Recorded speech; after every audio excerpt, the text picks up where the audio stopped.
Hello my fellow chairs, and welcome back to another EU4 mission tree only. This series where we look at a nation's entire mission tree without expanding outside of that mission tree. Today, we are going to be covering the long-awaited, long-requested nation of the Ottoman Empire. Now, without wasting any more time, let's get into it as the Ottomans.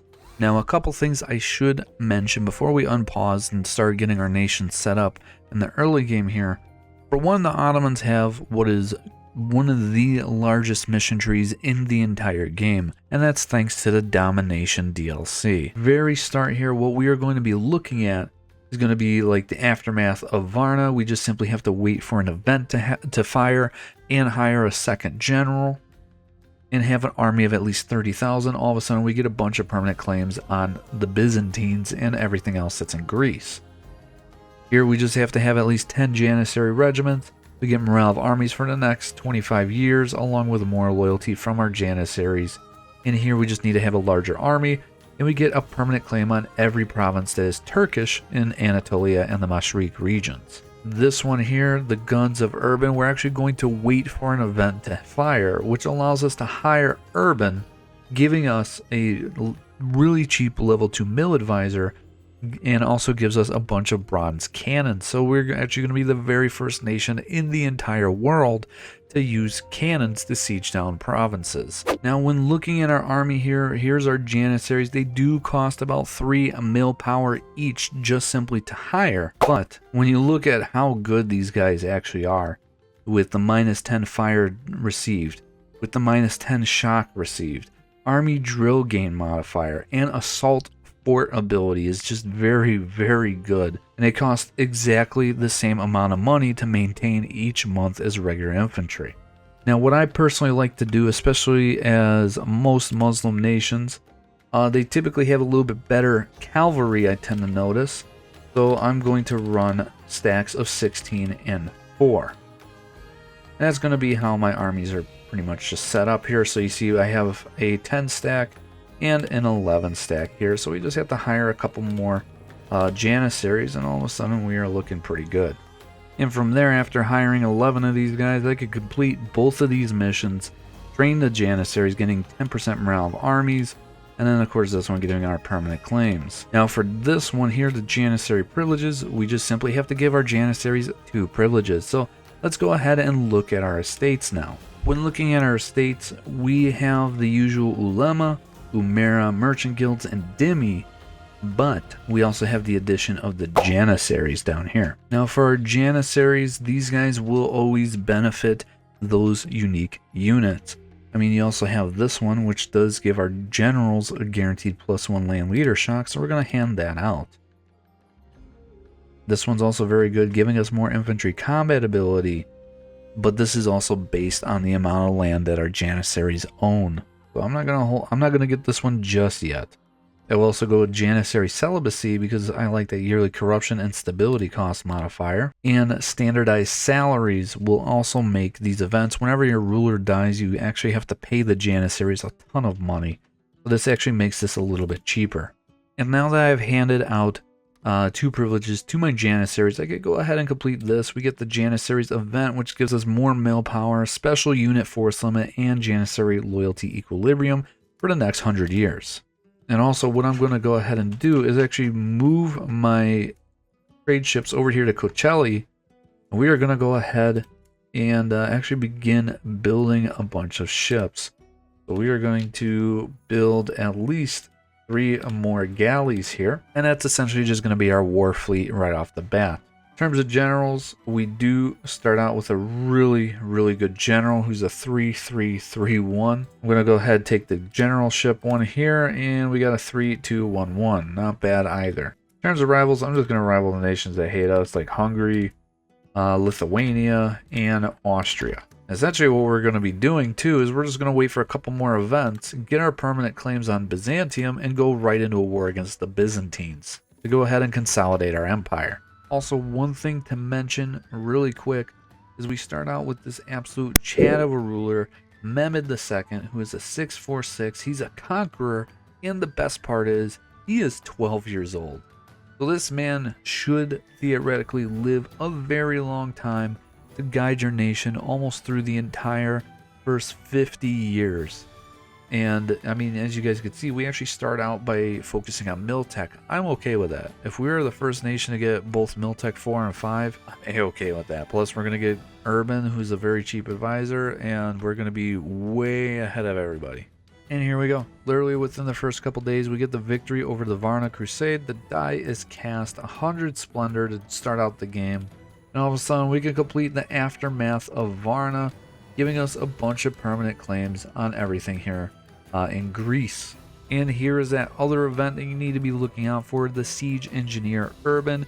We're going to go with this top option here, which pays him a bunch of money up front, but he's 75% cheaper. And once we hire this guy, so he's only going to cost us 0.86 ducats a month. We can now complete this, get a bunch of cannons in our capital, and before getting Miltech 5, we get early guns at Urban for the next 10 years, giving us basically free artillery. Now I'm going to go ahead and begin 2 wars at the start here, one against Epirus and one against the Byzantines.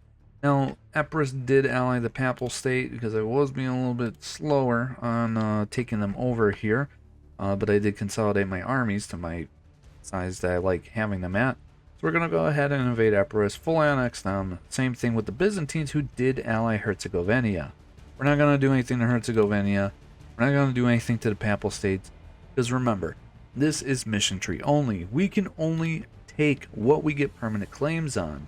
And we can only subjugate the people that we are allowed to subjugate. If we don't get subjugation on Poland, we are not invading Poland. We don't get subjugate a restoration of union on England, we're not getting our union on England.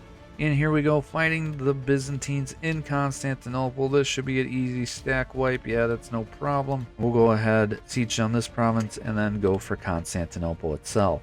Alright, and then we have this event that eventually pops up, the internal power structure, basically letting us know that when our decadence reaches all the way up to 100, we get Ottoman internal power struggle disaster. Which basically means our empire is going to be done, and decadence can be viewed here, and this tells you exactly how to prevent any of that from happening. Again, decreases through absolutism, so we need to have a very strong government, completing estate agendas, winning battles with our ruler as a leader, and also having positive stability. This will increase if we're at peace. Our janissaries are very disloyal with us, and we don't have a lot of crownlands, negative stability, tons of corruption, being over governing capacity, which should not be a problem with the Ottomans.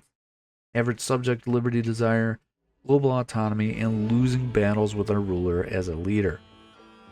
And when decadence is at maximum power, we get minus 50% manpower recovery speed, plus 100% tech cost, so we're all of a sudden going to have a really backwards nation. Port defense, yearly legitimacy, 100% idea cost, siege ability minus 50%, and reform progress growth minus 100%. Now, because I got my naval force limit up to 100, or built up to my naval force limit, I could complete this mission, get an admiral with 50 tradition. He's meh. Now, when you take Constantinople, you're going to be greeted by this event, the Fall of Constantinople. I recommend choosing the top option here. This allows you to go ahead, finish your war, full annex the Byzantines. You can also choose this bottom option here and basically make Byzantium the southernmost provinces here in Moria. They become Moria, have no liberty desire, and you get a white peace with these guys. We're going to go with this top option. In 1447, we are going to be the very first nation to go ahead and get Miltech 4. So yeah, there we go, 4 innovativeness. And as for the Byzantines here, we do have about 100% war score on these guys, so I don't see why we would not be able to full annex them, which we can. Boom, there we go. And now we just have to finish up this war with Epirus. We already own all of Greece. Now I could go ahead and make peace with Epirus here. And we are about to own all of Greece. There we go. And I went ahead and cored up everything that I just took, except for Constantinople. Now, why didn't I core Constantinople? Well, that's because you get a decision here. Make it your capital. We get an automatic core here instead of paying 300 admin points for it. We get free stability. We become a empire and get a bunch of development in our capital. Now, all of a sudden, we could complete City of World's Desire. great capital, Constantinople, happens. And for the next, about 15 years, we get tolerance to the true faith, yearly legitimacy, base tax production, and manpower in our capital, along with local development cost and monthly devastation. And because I went ahead and conquered Epirus here, we could get reign in Greece, giving us 5 prestige, and every Greek province loses 100 local autonomy and 20 years of separatism, so they're going to be super loyal. We get permanent claims on the entirety of the Balkans. What I'm going to do right now, the only downside to the Ottoman start at the beginning is you have no manpower. And I kind of sort of had my Janissaries rise up in revolt because they were demanding a little bit too much. So, yeah, for the next 5 years, we're going to chill before we start going ham on all these Turkish Beylik guys over here. But in the meantime, we are going to go ahead and improve relations with Crimea, and we're going to be best friends with these guys. And I'll show you guys why in a minute. So our boy Mehmed actually gave us a permanent claim here, well, actually a temporary claim on Naples. Now we can go ahead and actually pursue this claim, as a little bit later on we do get permanent claims on these guys. So I mean, it is an event claim. I mean, it is like something that we do get. So I mean, we could go ahead and invade them, get a foothold into Italy, especially because it is Naples. Naples, nobody really likes these guys at the start of the game. Now I've been currying favors with Crimea here, and you see their ruler's 54 years old. We need to get our trust with these guys all the way up to 60, so then that way we can guarantee that we are going to get them in a vassal. Basically, they're going to become our vassal or march over here as soon as that guy dies. So their opinion of me is over 150.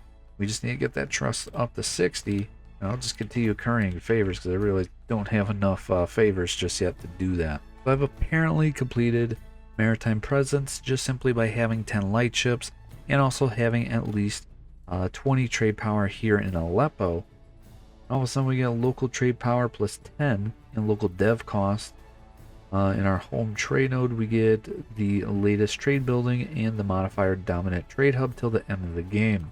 So very unfortunate for us, but Mehmed just died, so now we have a 3-3-2. And yeah, we're gonna have to start thinking about going to war here, because a bunch of these guys are starting to go to war, and I need to unite the Turkish Beylik guys. So we're gonna go ahead and invade Karaman right now.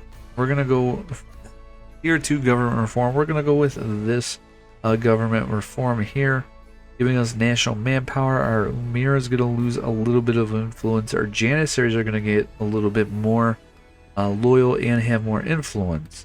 We also get a unique mechanic ability in our government tab. If you just simply scroll down, we can now conscript heathen recruits, giving us vassal manpower contribution, recruit a new grand vizier, giving us better advisors and cheaper advisors as well.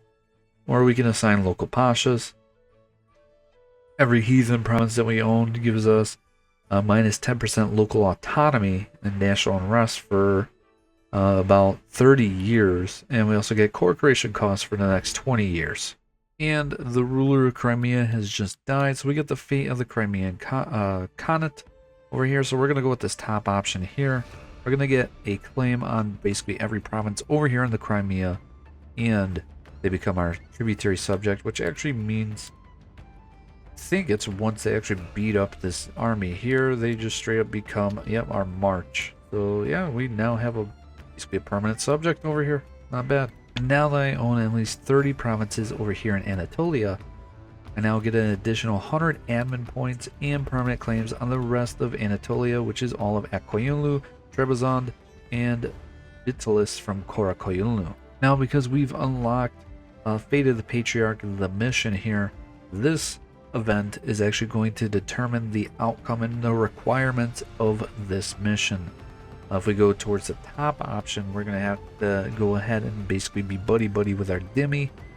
We're going to claim ourselves as being the second coming of Rome, get a very cheap advisor, tolerance of heathens, maximum tolerance of heathens, Dhimmi loyalty for the next 30 years. Meanwhile, if we go for this bottom one, all Orthodox nations will hate us. We're going to have to complete 2 agendas from the ulema, and 4 privileges from our ulema need to be granted. We get national tax, tolerance of the true faith, ulema loyalty equilibrium, but we get base tax, 2 production, and 2 manpower. I'm going to go kind of role play here. I'm going to go with the top option. Because we are the second coming of Rome. Alright, I'm going to go ahead and invade Akkoyunlu. Ajam would not join. Now, why is that important? Well, because Ajam is actually pretty strong, especially in the early game here. We're going to go ahead and invade Akkoyunlu. Oh, we'll call him Korakoyunlu, I guess. Just guaranteed these guys. You know what?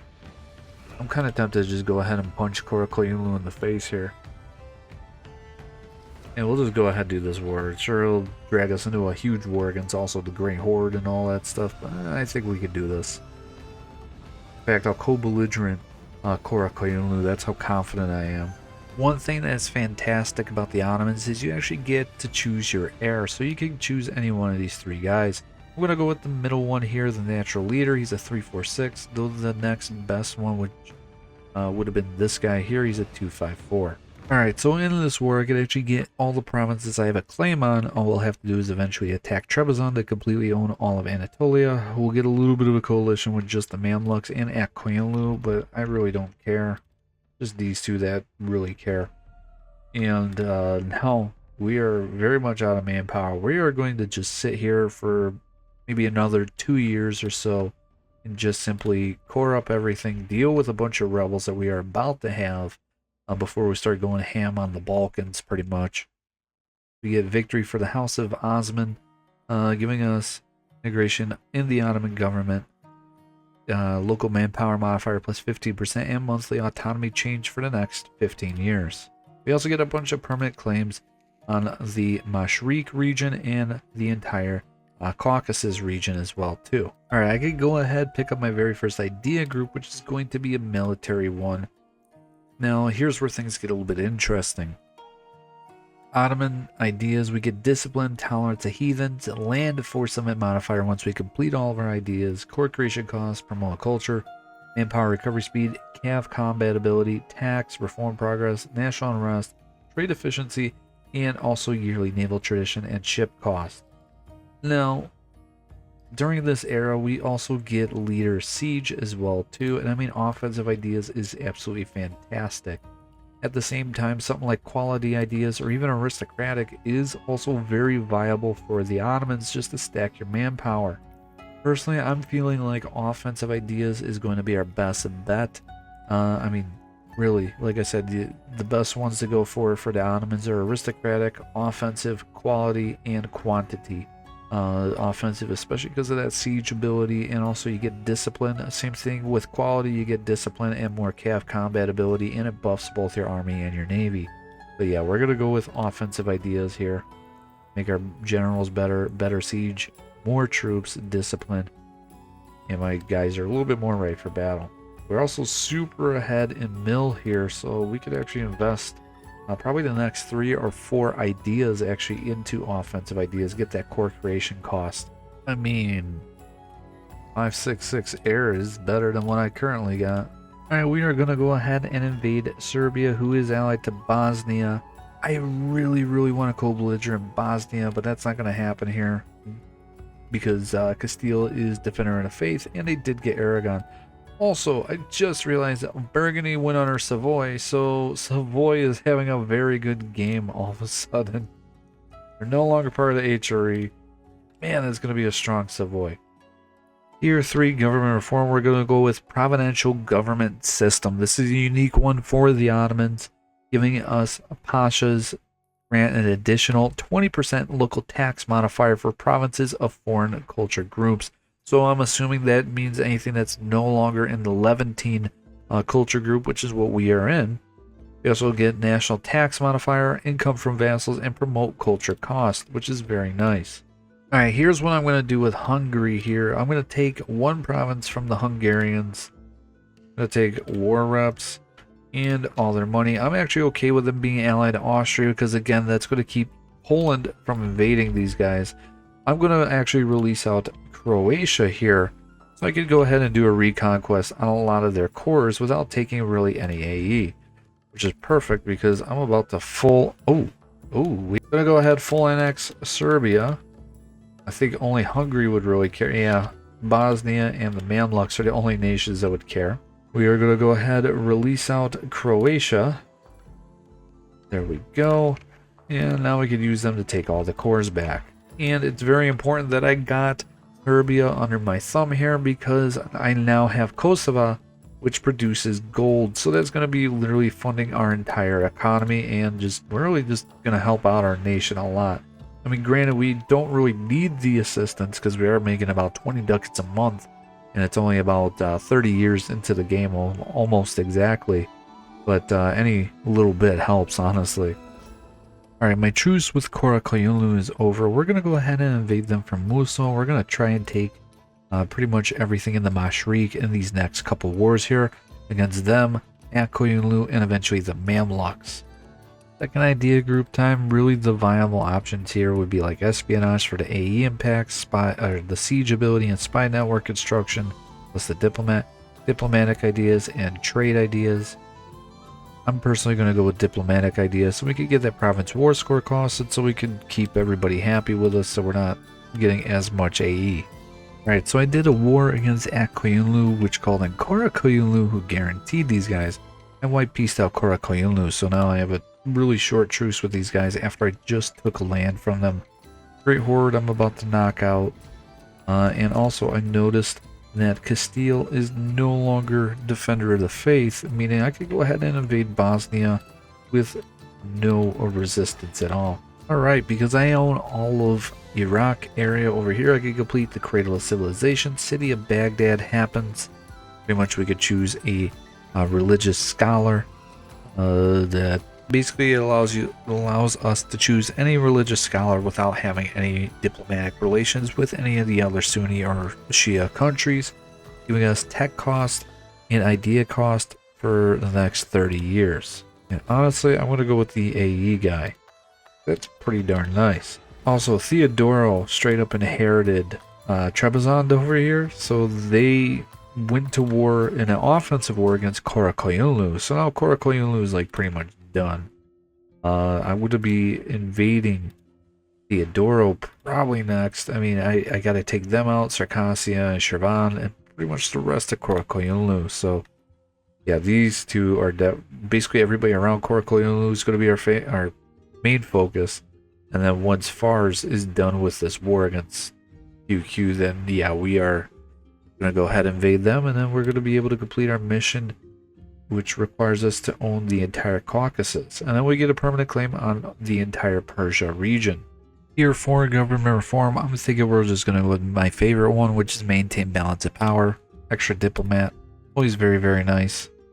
We'll go ahead and start putting them to work.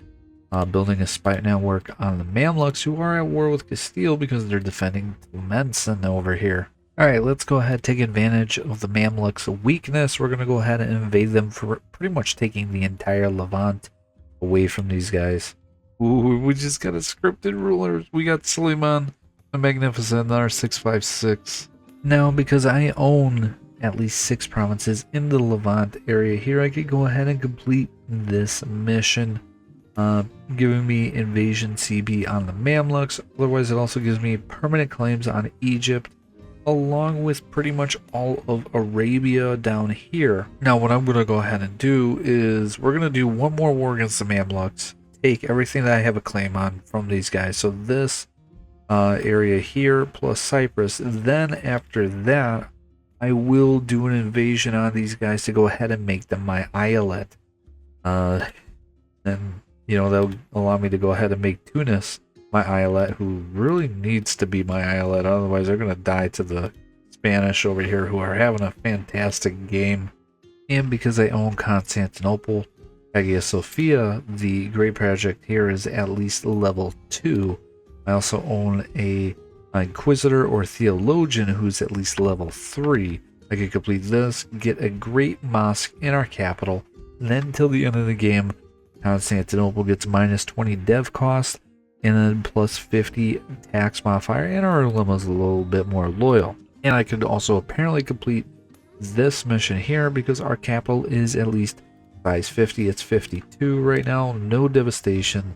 Get center of trade upgrade to level 3, and if Constantinople's already a level 3 center of trade, it'll actually boost this up by 4 base production in our game or in our capital. And then we also get Imperial Capital to the end of the game, giving us even more dev costs and construction costs and time in that province. Alright, I'm going to go ahead and invade Hungary, calling in both my allies of Bohemia and Milan to help me out against Austria, Albania, Siena, and Trent. We're going to do this as a reconquest, get all of Croatia's cores back, and plus conquer a couple provinces for myself in the Balkans. We're also going to full annex Albania. We actually have cores here, so might as well get them. Here we go, battle against the Hungarians, and we're just absolutely demolishing them. I can finally establish the Pashas.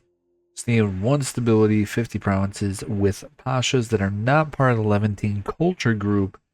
And then reduces the minimum local autonomy to 10 instead of 20. And then up to 10 provinces which have Pashas assigned gets 1 base manpower. Okay, I don't really care for the Pashas too much, to be honest with you. But pretty much almost the whole upper portion of our mission tree is done. I mean, at least all the beginning missions are completely done. Now we're on to the secondary stuff, which is essentially getting everything that the Ottomans actually conquered in real life, which is most of the actually pretty much all the Balkans, Carpathia, which with Hungary, and establishing an Eyalet there, and also with Wallachia, conquering the rest of the Black Sea. And pretty much we are at their height over on this end of things. Obviously now we have to start pushing through North Africa and all that stuff. Start getting into the Ottomans' height in that regard. And a lot of these missions are going to help us do just that. Alright, so I went ahead and completed a couple different missions here. I completed this one here, building at least 10 courthouses. My Dhimmi are very happy with me. They're 80% loyalty or greater. Well, I guess not. What has at least 3 in terms of tolerance of heathens, I guess. Yeah, right here. Okay. So because of that, I completed this. We get the 3 court system of the Ottoman Empire happens. Ruler gains 2 admin. We get great lawgiver till the death of our ruler, giving us monthly autonomy change and reform progress. On top of that, I just annexed all of Shirvan, so I can now complete March into the Mountains. Coptic Orthodox Church happens, giving us 50 mil power, local dev costs, monthly autonomy change, and monthly devastation in the Caucasus. Plus, we now get permanent claims on the entire Persia region. And once we actually conquer at least 20 provinces over here, we actually are able to go ahead and establish an Eyalet over here, which is this mission right here. Which, of course, guess what? I'm going to be doing an Eyalet so we're not having to spend so much gov capacity, because we are almost maxed out right now. I'm going to go ahead and ally the French, because they are simply the defender of the faith, and I kind of sort of need to just simply curry favors with these guys to make sure that they're not friends with anybody I want to invade. Third idea group time, we're going to go ahead and pick up administrative ideas so we can get that governing capacity plus stack that CCR. So we have 50% cheaper provinces, or 50% cheaper core creation costs, plus the monthly autonomy and admin tech costs are just fantastic, and administrative ideas. And pretty much from here on out, we're just going to focus on military ideas. Alright, now that I have everything in the Levant that I have a claim on, once I'm ready to go ahead and invade the Mamluks, we will with Ottoman invasion. We'll just straight up subjugate these guys. In the meantime, we are going to look to subjugate Hungary. I did get France to not like Hungary really at all.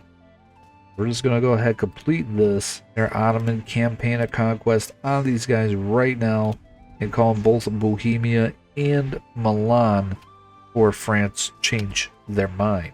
Alright, and I could go ahead and establish the Eyalet in Hungary. They're a unique kind of subject. Basically, I own these guys. I could integrate them a little bit later, but they pretty much just provide me additional manpower and money if I remember correctly here. But because I made Hungary into an Eyalet, I could actually just straight up after completing this mission just make them into a core Eyalet, get 100 Diplo power, and a bunch of permanent claims on all of Austria over here. We're also going to do the same thing over to Wallachia. We're going to make them into an Eyalet as well. Tier 5 government reform, we're going to go with military engineering. I love using my artillery all the time to just tear down walls and forts, so yeah, I kind of need it, especially because it's so cheap. Would you look at that? Bohemia is now the emperor. I mean, at some point I do have to dismantle the HRE because the Ottomans' whole thing is that they are the successors to Rome. Alright, our truce with the Mamluks is over, meaning we are going to go ahead and invade them using our invasion CB, and we're going to make these guys into an Eyalet. Tunis, I'm going to try and white piece these guys out as fast as possible, because as soon as I make Mamluks into an Eyalet, I can do the same thing to Tunis. So we're going to try and do a 2-for-1 as fast as possible. And here's the cool thing about doing this to the Mamluks. If you own their capital and 90% war score within the next 3 years, you could just straight up make peace with Egypt, no AE, get the entirety of the Mamluks as an Eyalet. And now they are our subject, they are an Eyalet, and that works out for me because now in 5 years I could go ahead and invade Tunis. So I'll go ahead and complete this. Again, I have this claim for the next 20 years, which works out perfectly for me. I could go ahead and make these guys my subject within that time span. And it's not bad. We finally own our little corner over here, and we're going to start expanding a little bit more heavily into Persia and also into Ethiopia, Medina, and Hassa. So we're going to start gearing up for a war actually against Saran over here. Just so we can start conquering these areas. And we just need 20 provinces. And we could go ahead and start forming an Eyalet over here. So my Egyptian Eyalet over here, I got my admin or Diplo advisor up to level 3. Their Liberty Desires below 10. They have 100 opinion of me. I can now complete this. And we get this event, Egypt under Ottoman rule, giving us 100 admin power, local dev cost, and goods produced for the next 25 years. And here we go. We got administration of Persia. So now we have a Persian Eyalet. Perfect. Okay, so I started a war here against Poland because I'm trying to take all of these provinces plus everything here in the Zaporozhia area. I mean, we have relatively equal numbers. I mean, I am ahead of these guys by like 2 mil techs. I mean, that in itself should make this war extremely easy, despite it being Poland, and Poland being like one of the most overpowered countries in the game. And because I can, while I'm in this war against Poland, we're going to go ahead and launch an Ottoman campaign of conquest on Tunis. I'm just going to insult these guys, basically make them hate me a little bit so I don't lose any stability. I'm just going to send like one army all the way down here pretty much because for the most part, me and my allies kind of have this on wrap. I did call in both Muscovy and France and Milan to help me out. I also forgot I actually co-belligerented the Venetians, so I should be able to actually take most of their land here in the Balkans. Especially because I think Croatia has a... No, they used to have cores here. Yeah, so I should be able to take all these provinces away from Venice as well. So Genoa is currently at war with Tunis here. I can make them into an Eyalet, which means, yeah, now we are in a defensive war against Genoa. It actually works out for me because now I can actually take all these islands and pretty much all the provinces in the Crimea away from these guys. And I can call in like somebody like France, you know, to really beat up on Genoa just because I can. Which, I mean, that works out anyways because with Tunis here being, I believe it's just a regular Eyalet, they actually made peace with Genoa, but I'm still at war with the Genoans. So I should be able to actually get my land back from these guys. With the Venetians, I'm actually able to take all the provinces I have permanent claims on. Literally all their islands and everything that's remaining in the Balkans. So yeah, all of a sudden we don't really have any of those little border gored, you know, random provinces over here. This is interesting. I can actually get, I can pretty much just replace Tunis here with Tripoli. Or I guess, or actually they're right here. Never mind. So they Literally just took over those 2 provinces. They have cores on the coastline here. But at least Tunis over here has a bunch of cores on Spain. Finally, after kicking everybody's butt, we could get all the provinces that I want, that I have claims on. With like no money. Coalition-wise, yeah, all of Western Europe's gonna hate us. But that's okay. Because we're gonna take a break from expanding over here into Europe and start focusing more onto the Middle East and into Africa as well. And most of this is actually not going to me. I'm actually giving out a lot of these provinces straight up to my subjects. I don't feel like coring things. And because I took over all of the Black Sea in both of those wars by taking all of Genoa's stuff, taking everything from Poland here, I can now complete a couple different missions. I could complete Dominate the Black Sea, giving us 3 mercantilism, 500 ducats, and permanent trade power in the region until 1821. So pretty much that's all of these missions right here done. Now, because I took over Moldavia, I could complete Subjugate the Romanians because I own at least 5 provinces over here. Wallachia loses 100 Liberty Desire. Moldavia loses 100 Liberty Desire if they existed. We get manpower recovery speed, income from vassals, and 3,000 manpower and 10 army tradition. I mean, I'm already at 96, so I don't think that really matters. I could complete this mission. Now that I've completed Subjugate the Romanians and Annihilate Hungary, I could complete this mission here, which then I just simply had to enact the government reform, Devashim, I believe that's how you say it. Turkish people, correct me if I'm wrong. Complete a military idea group, which we finished up offensive, or gain at least 15 mil a month, which we are gaining about 10, and we've reached level 5 in government reforms. I'm also going to go ahead and complete Deserts of Arabia. This is going to give us the campaign of conquest CB on Yemen and permanent claims on the rest of Arabia. Now that I own both Medina and which is Sunni, of course, it has to be your religion. I can now complete this. Pretty much I got preview legalism branch and mysticism branch, which, I mean, honestly, most of this game I've been going down legalism, so I mean it would only make sense for me to go down this path. You can also do Catholic or Orthodox if you want as well. Yeah, legalism is going to be the easiest one for me. I mean, otherwise I'm going to have to do a complete 180 and go very hardcore mystic. And I can honestly complete most of these missions right now. And because I actually own 6 provinces over here, well, Yemen, my Eyalet over here does, we get permanent claims on pretty much all of the Horn of Africa, along with 100 diplo power, a ton of trade power, and we get campaign of conquest on Adal. So that's right, we're going to establish an Eyalet in Africa as well too, and these are what our claims are starting to look like over here.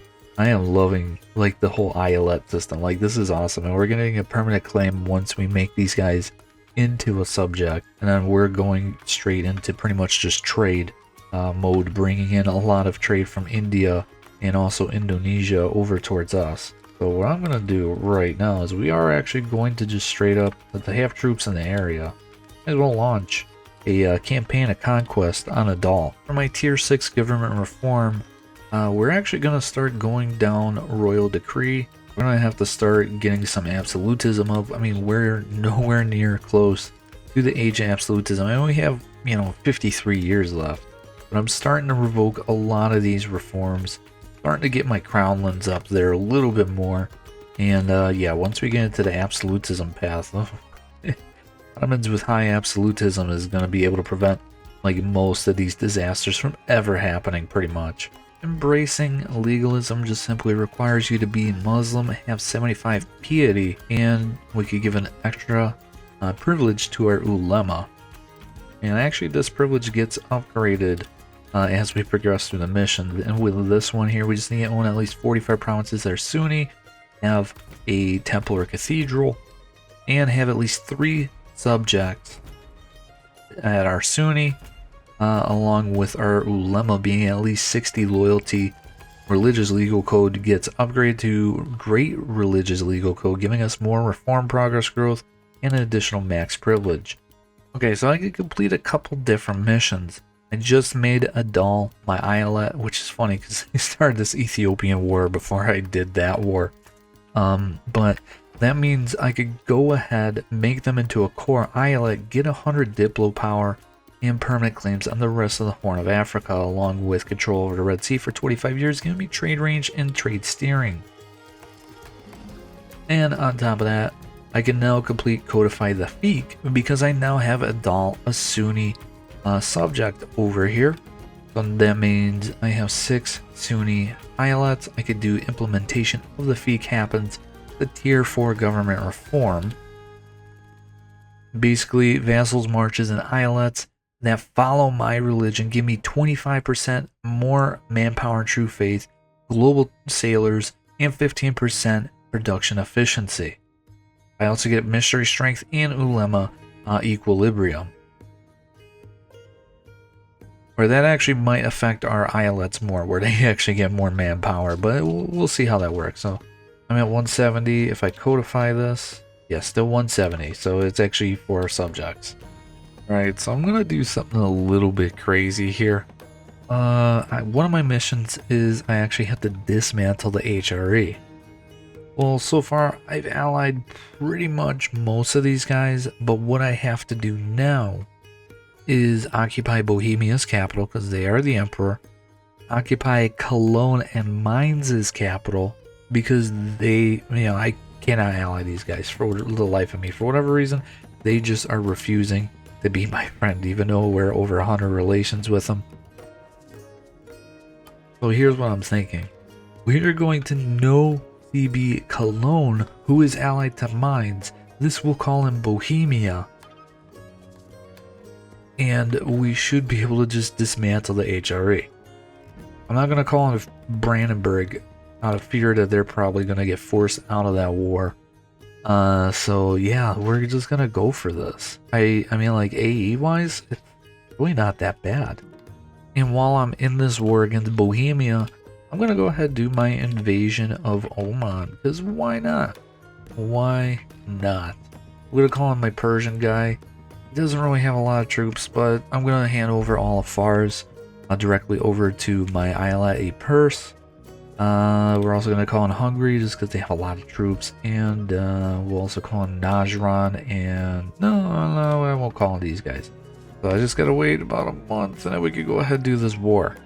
And that's how we're going to be able to conquer large swaths of land throughout all of Arabia, pretty much. Especially Oman. I mean, like, that's actually a really large nation that we're taking down over here.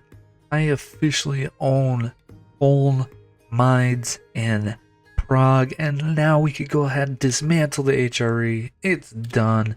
It's gone.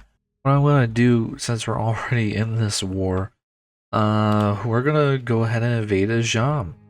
So then that way I can really just ramp up the expansion of my Eyalet over here in Persia. We're also going to co-belligerent Ajuran, which will call in both Aden, Ethiopia, and Funj.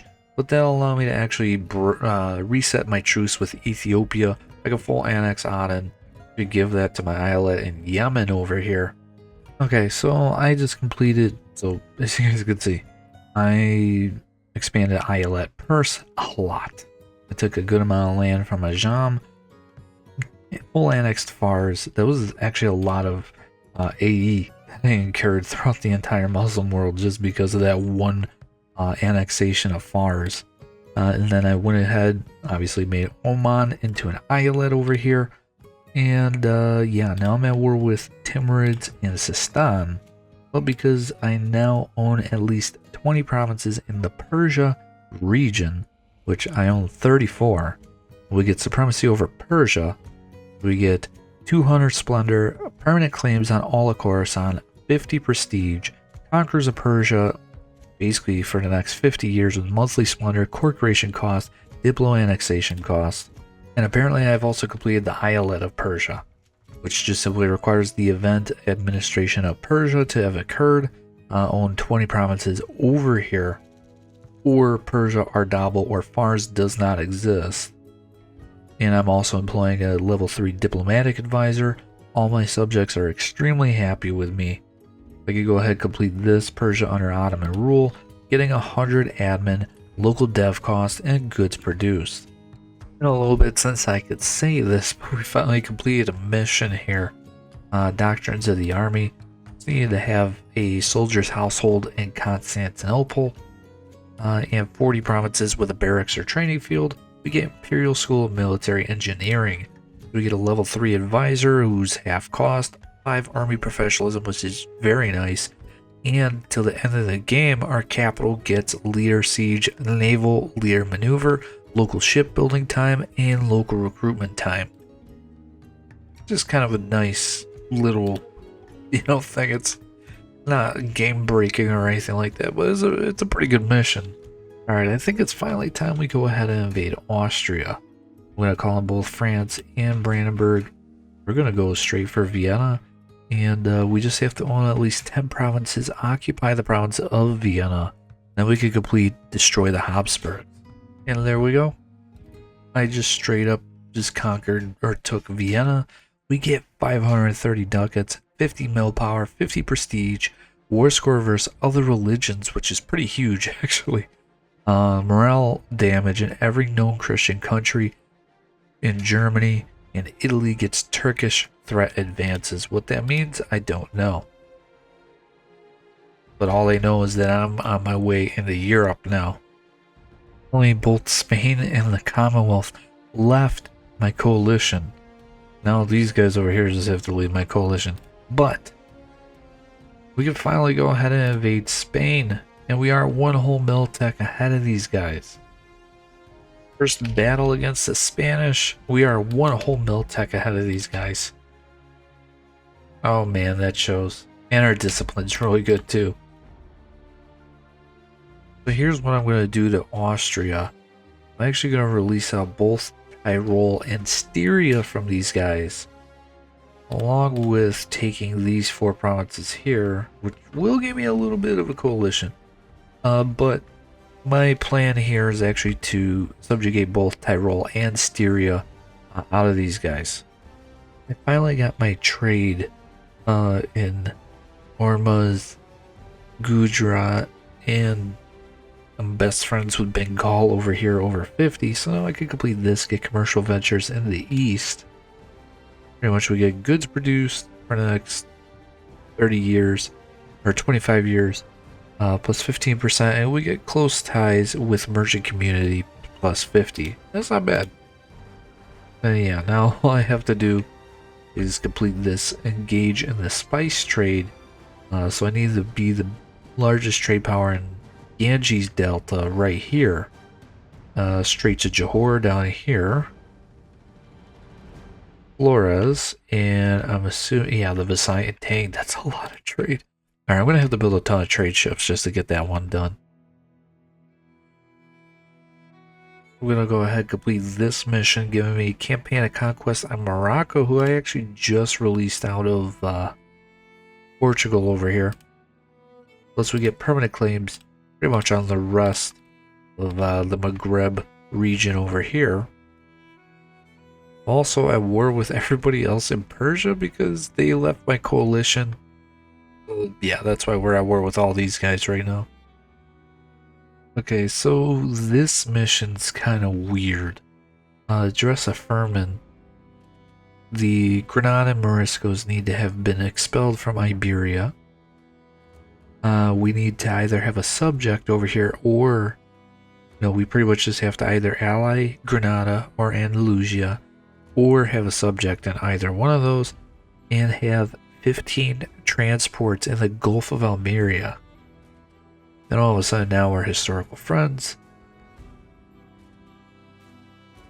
They gain Turkish as an accepted culture. We gain Andalusian as an accepted culture. If we did this the other way, while they recently were expelled, the race gets local dev costs and goods produced. Okay. That pretty much just opens up the door for us to just go and conquer Iberia at this point.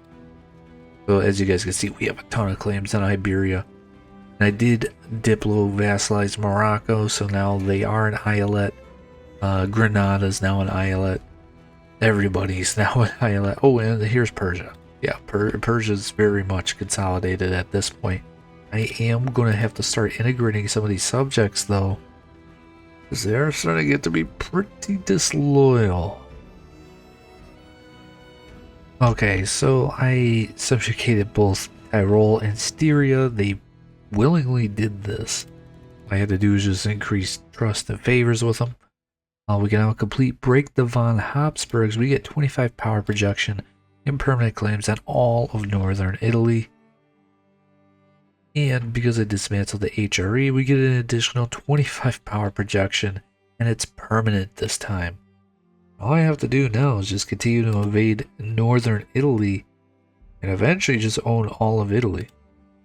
And then all of a sudden we could actually become Rome. Not Rome, but Rome. And global trade just spawned in 1600, and it looks like our trade node was just enough. We were able to actually spawn it in Constantinople, specifically in the province of Sugla, but our trade node is worth over 94 ducats. Now, where is that in comparison to some of the other trade nodes? Sevilla, it's almost, 69 ducats over here. Genoa 52, Venice 36, and the big one, English Channel, at 76 ducats. So we are actually pretty far ahead of all the other trade nodes. I gotta keep it that way in order to complete some of these missions, because like this one, I need to get more trade power in pretty much all of Indonesia, and then I should be able to complete this one here once I get my monthly income up to 500 ducats, but I have to complete this one first. Alright, I'm thinking we're going to be doing a really difficult war here. And really, once I do this war, this is going to set us up for pretty much the rest of the game here. And that war is going to be against Portugal. We're going to co-belligerent Spain. And doggy, we are going to call on all of our allies. It's just maybe not. Well, I mean, I guess I could call on all the Eyalets. Might as well. Or at least the ones that would not really be like, affected out of this war. So like my Persian one, I mean the Persian one would be fantastic because this guy could bring a lot of troops. Maybe even like Crimea or maybe even like Oman. And just for the heck of it, we'll even bring in Ethiopia. And later on, I'll bring in Morocco. Just simply because so I can actually get a lot of their cores back over here in Morocco. Let's go ahead and attack them for the province of Figwig. I think that's how you say it. I hope that's how you say it. If not, correct me if I'm wrong. But yeah, we're going to attack them for this province. Honestly, I think that we could do this. Especially with France, I know for a fact we could do this. Even though Savoy may or may not be a problem, but we shall see. Okay, and what has probably been the most brutal war that we have fought up until this point? I honestly zoned in so much and focused in so much that I just straight up forgot to like hit record on some of these battles. But Spain is absolutely cracked. Spain has like a whole extra pip of morale on us. We had the better mil tech on these guys for a while. The extra bit of morale really made the difference. And I mean, we had the same amount of discipline. My generals, about the same. England, very easy to punch in the face. Portugal, very easy to punch in the face. Spain, not easy at all, man. It was horrible. Absolutely horrible. But we were able to actually get our ally France some land over here, so hopefully that kind of redirects some people's anger of my aggressive expansion towards them, though I don't think so. And yeah, I mean, France got forced out. I got Savoy out of here. Spain, we were able to white peace out. England, we were actually able to get them to break their alliance with Portugal. So I mean, that's actually pretty big. But what I'm going to go ahead and do right now is I'm going to go ahead and I'm also going to get these guys to break their alliance with Spain. I know it's probably going to come back. There's only so much you can do.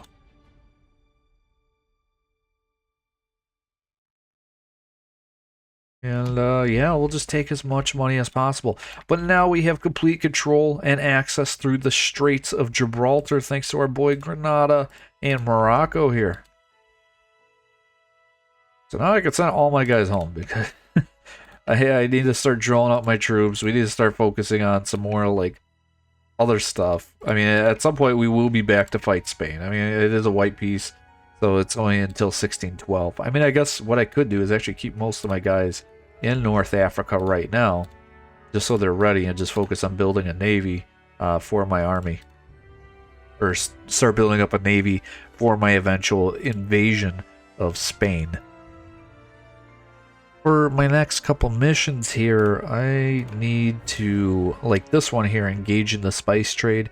We have to have at least 35% or more trade power in Bengal, Straits of Johor down here in Malacca, Flores, which is down here, and also in the Philippines, yeah.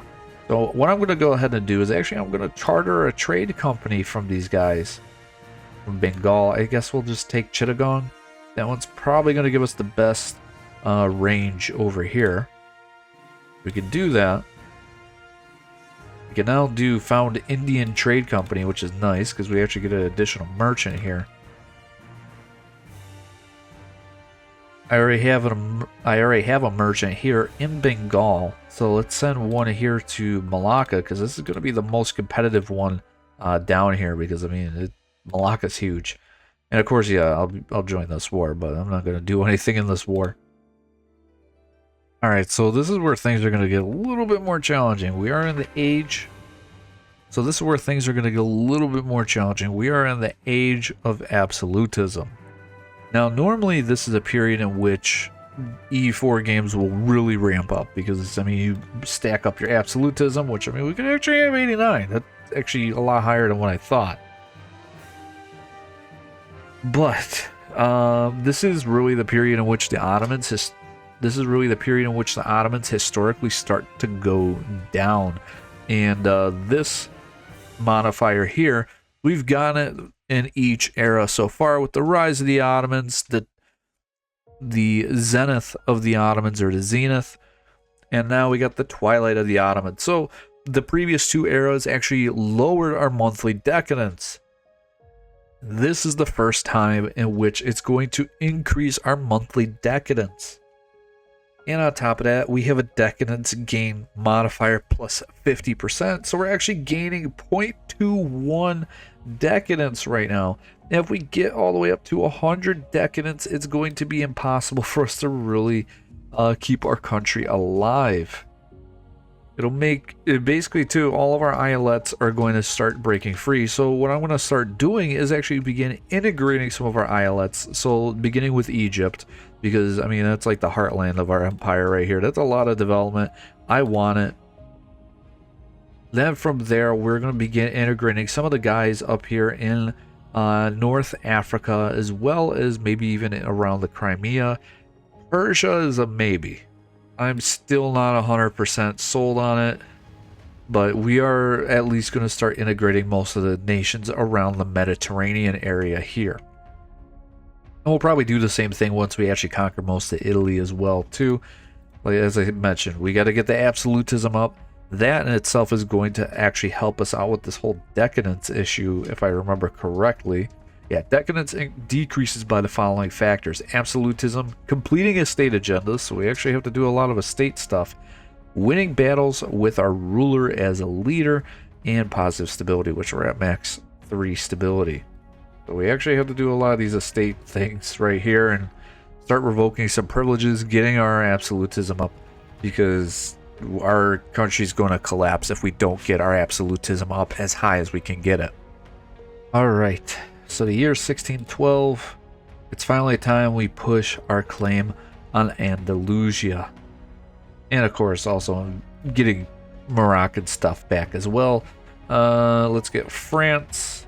Brandenburg, why would you not join? Oh, because they're in debt, of course. But I'll pretty much get all my subjects and allies to join in, other than Grenada and Morocco, because I don't want them to die. Honestly, most of these guys are just going to make for good, like, cannon fodder, to be honest with you. And they're just gonna do a great job of just sieging all this stuff down. For my 5th idea group, I mean, I've already taken a lot of these that I really like. I mean, I guess I could go with something like influence ideas because I mean I have so many subjects.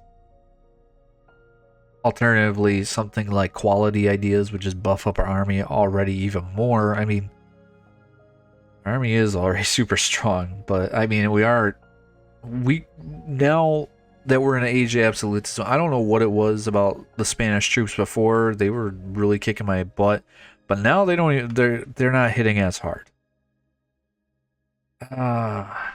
Honestly, influence is the route though. I have so many subjects, plus the policy with administrative ideas. I mean, that really is the route. And then afterwards, I'll go ahead and take quality ideas. With my most recent war against Spain completed, where we took pretty much the rest of the Maghreb over here, and also a province in Jabal Tariq, we can now complete Protect Morocco, which does give us permanent claims on the Maghreb region, make Morocco a core Eyalet. I mean, in terms of claims, yeah, I mean, one province. Otherwise, I own the entire thing here. I started a war with Transoceania over here, or Transoxiana, however you say it. We're going to be taking a peace deal like this because we are gunning for Samarkand over here. That is right. I realized that I could go ahead and actually form the caliphate before... So I could actually go ahead and form the caliphate just simply with my Eyalets. I actually did not realize this. I figured, I mean, I guess it is a non-tributary subject, so I mean, I guess it does count. But we only need a couple more provinces. Pretty much, we just need Samarkand. We need Thata from Vijayanagar over here. And in our next war against Spain, we just simply need Cordoba, Palermo, and Messina, and then we could go ahead and form the caliphate. And guess what? We unlocked the caliphate government reform, which actually means we could get rid of the decadence mechanic. Now,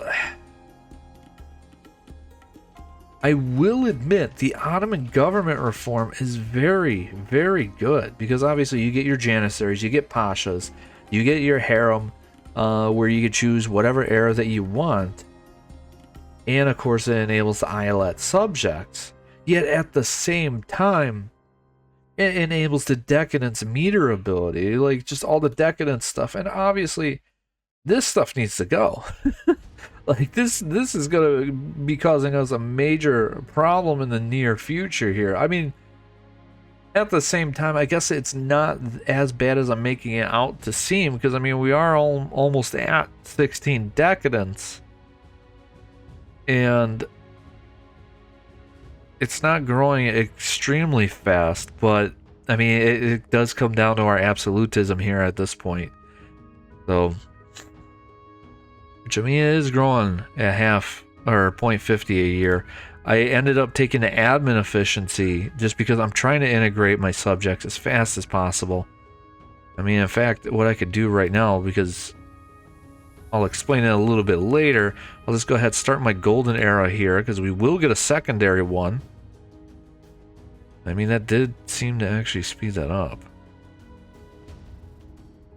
Does that mean the decadent? No, that did not lower this by any means. Okay. But anyways, so we're going to go ahead and do this to Transoxiana. Boom. Got all that stuff. We are going to go ahead and start prepping up for a war against Vijayanagar. We're going to go for the core of Thata. Can I call him Bengal? I can, so we will go ahead and call him Bengal. Worst case scenario, I'll just sacrifice Bengal to John Purr, to be honest with you. But I need to be in wars. Wars are part of the reason why I'm not going to be able to have as much decadence in the game as possible. So, yeah, we'll just go ahead and do this. And hope for the best, I guess. Because Vijayanagar is very, very strong with 134,000 troops. Vijayanagar ideas are fantastic. If you guys haven't seen me do Vijayanagar's mission tree just yet, make sure after this video, go ahead and check that out. Because their mission tree is very good. It allows them to basically conquer like all this stuff going into Malacca as well. Let's go ahead, rally up all the troops, all the boys. They need to go all the way to India. So funny enough, actually that war became very, very easy.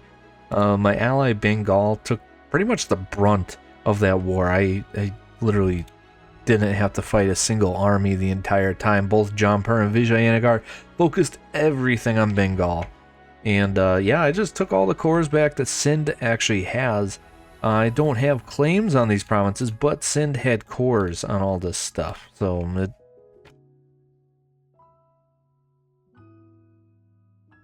I just literally just took everything that they had a core on, or at least, you know, within the state that they had a core on, because I guess it was like these 3 provinces and these 3 that they didn't have a core on, but I mean, it's in their state, honestly. Nice borders is always nice. And now my truce with Portugal is actually over.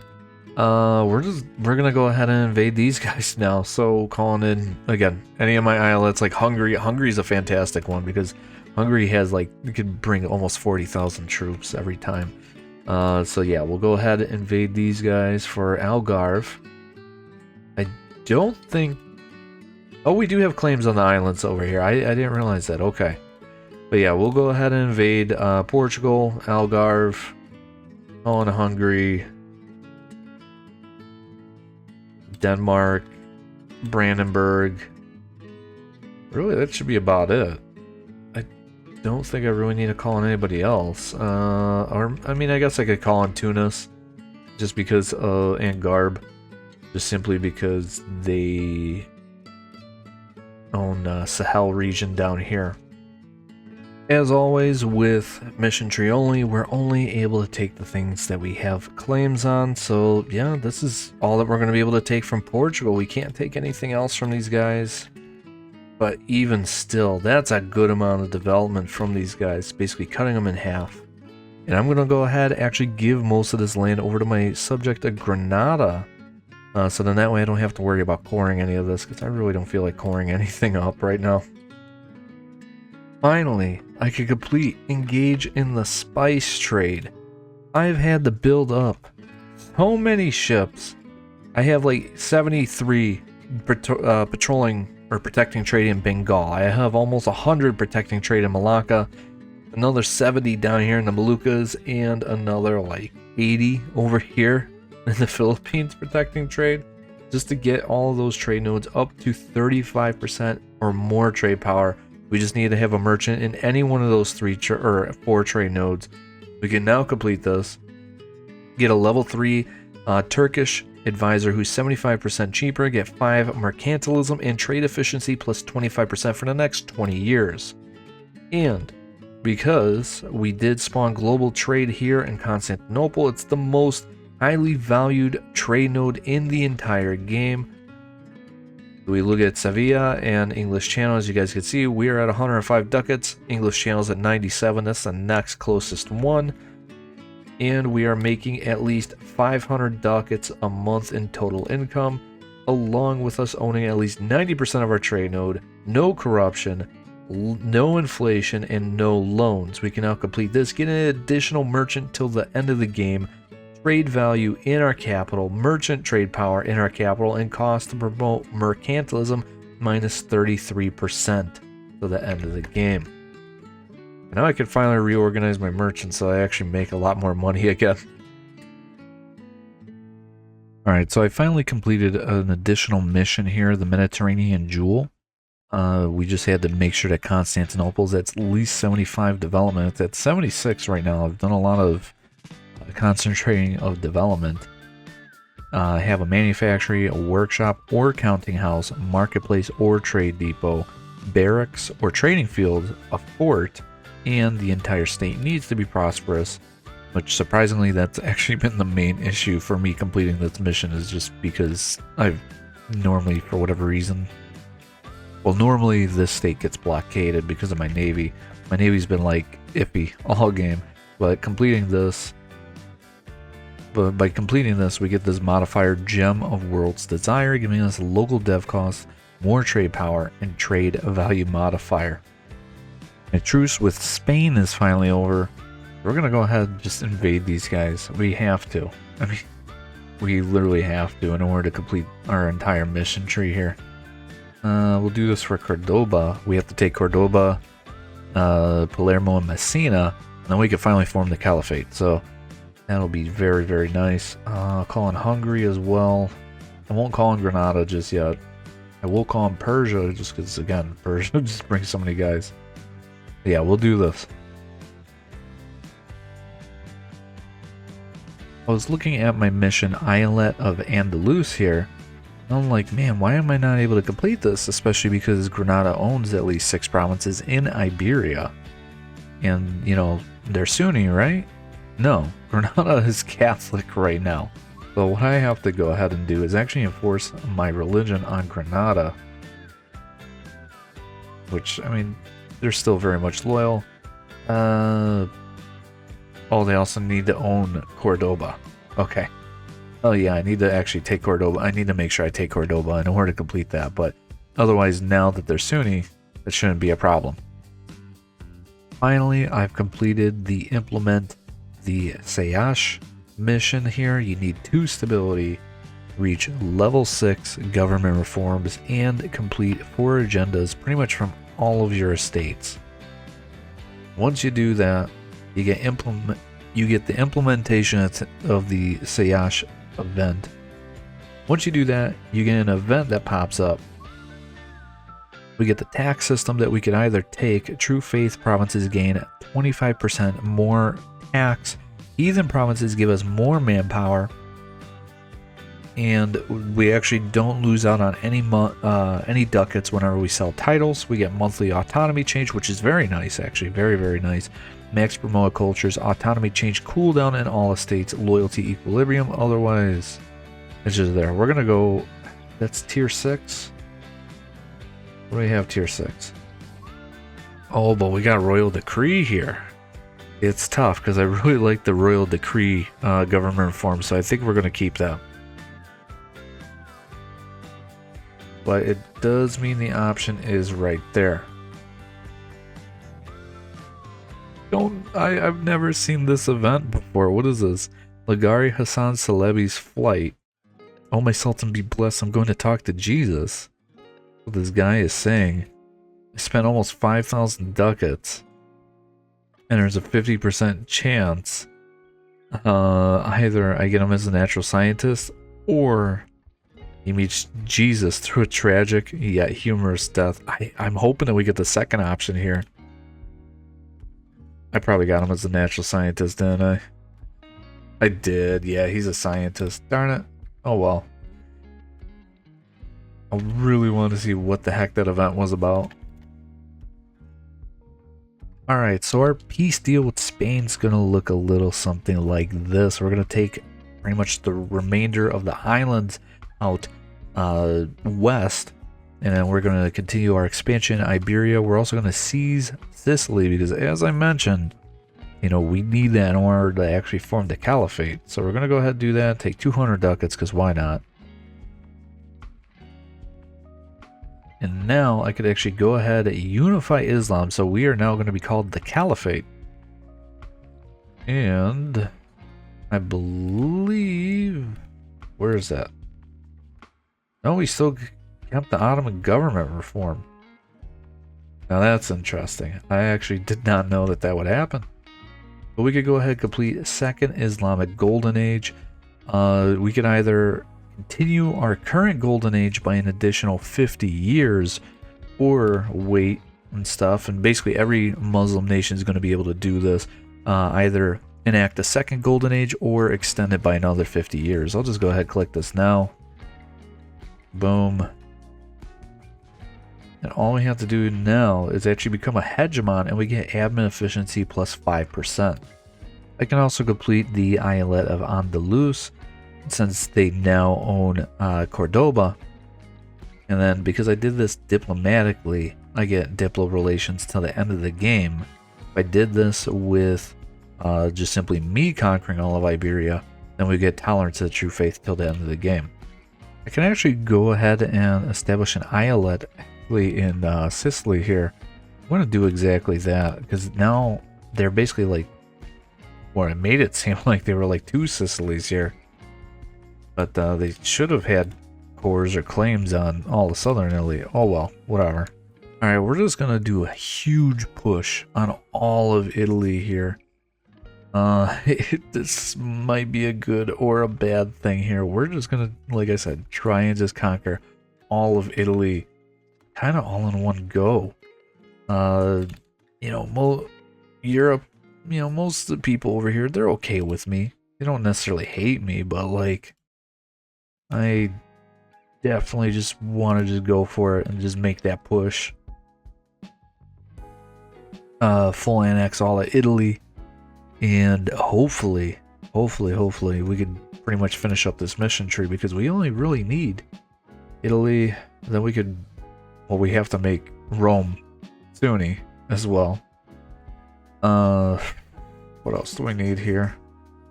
Imperial fabrics, which, as we already talked about, I'm going to have to integrate some of my subjects, and then the Pax Ottomana. Now, this is where things get interesting. I've been able to keep my decadence relatively low. You know, I mean, like, I've been using my ruler in a lot of battles. Anytime that he wins a battle, it lowers decadence. I've been doing estate agendas to lower decadence. Now, if this ends up being the thing where we end up getting 100 decadence, we're gonna unlock a whole nother portion of this mission tree. Now, I'm gonna be honest with you guys, I'm trying to avoid that because when you hit the internal power struggle in the Ottomans, this makes things so much more difficult.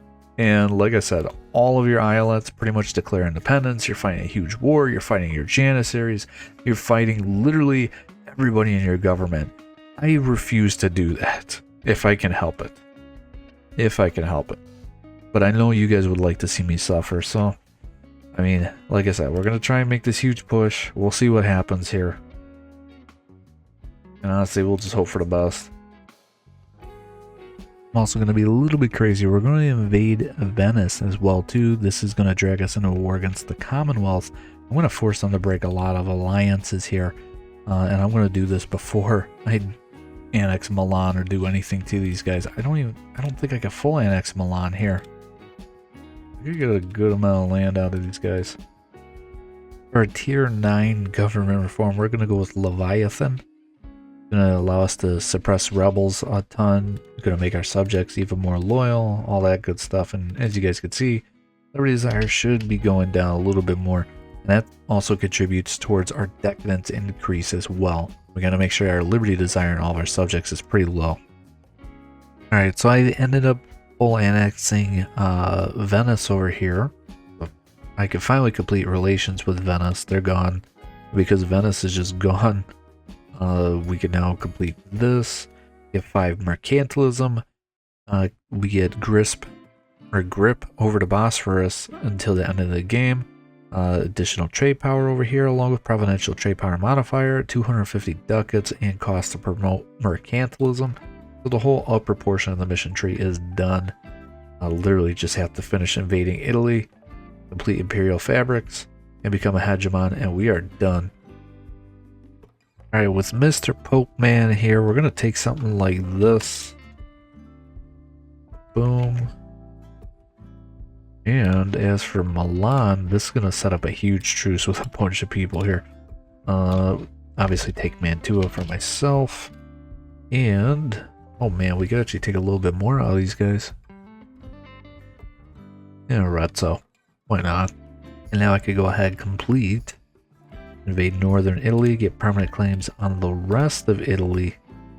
Well, almost the entirety of Italy. It's pretty much just Pope Man now. Alright, so I went ahead and annexed Crimea. And now all of a sudden I can become the economic hegemon because I'm making well over 1,000 ducats in total income. Well, I guess actually I'm just barely making 1,000 ducats. Hey, I'll take it. But now I could go ahead and complete Pax Ottomana. Get that +5 admin efficiency, which is perfect for this era. Our absolutism, you know, we're getting there. We're almost halfway to 100. So yeah, we're starting to be able to annex some of these subjects a little bit faster, take a little bit more land, which is good because again, we gotta take over like all of Italy.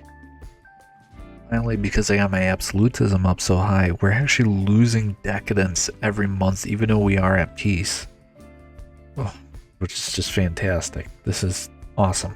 Hey, I mean, like, again, let's try and keep this as low as possible. Alright, so my truce with Savoy's over. Before they join in this massive coalition against me, I'm just going to go ahead straight up attack these guys.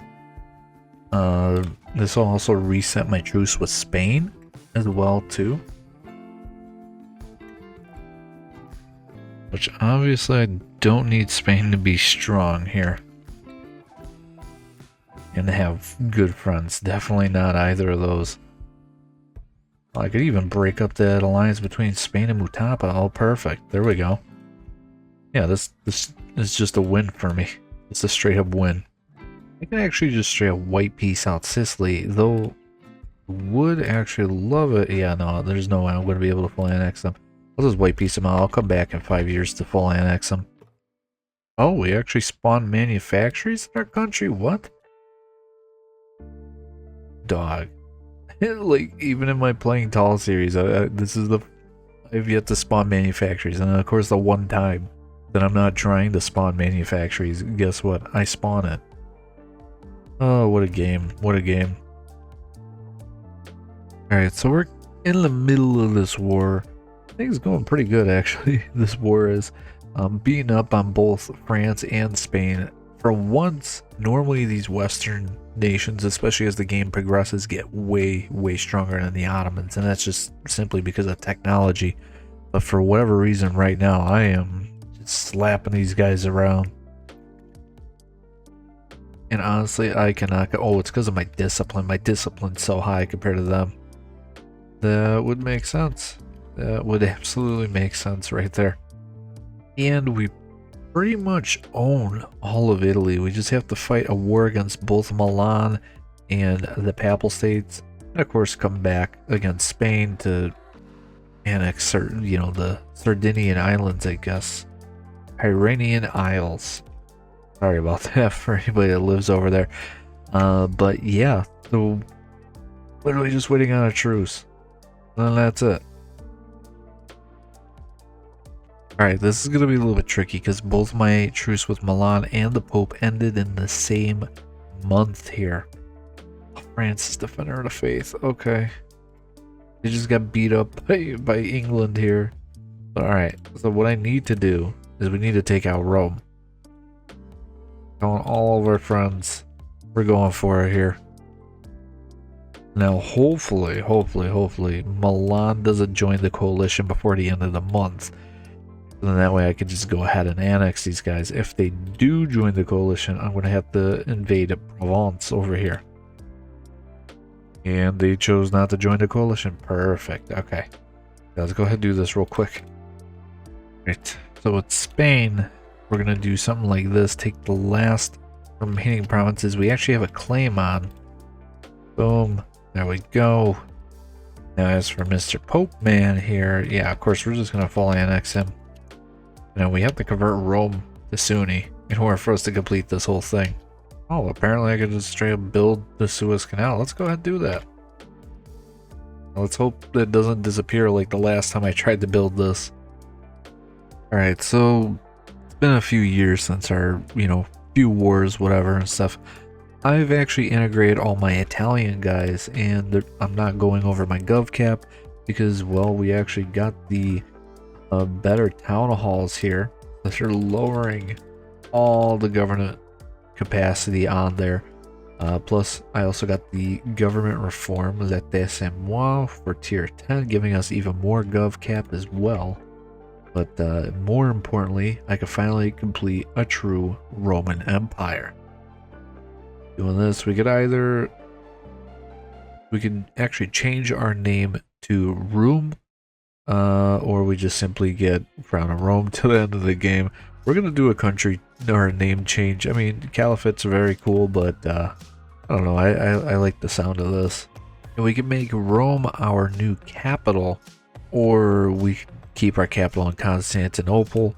Obviously, we're going to move it to Rome at that point because, I mean, country's now Rome. 1673, I think that's about where we're going to call it. Yeah, we got this one last mission, Imperial Fabrics. Literally everything else has been done. And this mission would be done if I could integrate my Eyalet here, but I kind of messed up. I didn't realize that the development of an Eyalet would actually prevent me from being able to rein them in. So yeah, that's not happening. Alternatively, I could just straight up just constantly just attack, you know, like do those, but I'm not even gonna worry about it. But yeah, honestly, that's where we're about to leave it for today in terms of total development. Our personal development's at 4,597. If you look at great powers of the world, I mean, it's not even close. We're literally like 5-6 times larger than the nearest guy. But hope you guys really enjoyed this video, and if you guys did, make sure you guys leave a like and subscribe to my channel. It really helps. We are going to be covering a very special nation in Mission Tree only. We are going to be looking at the nation of Qing.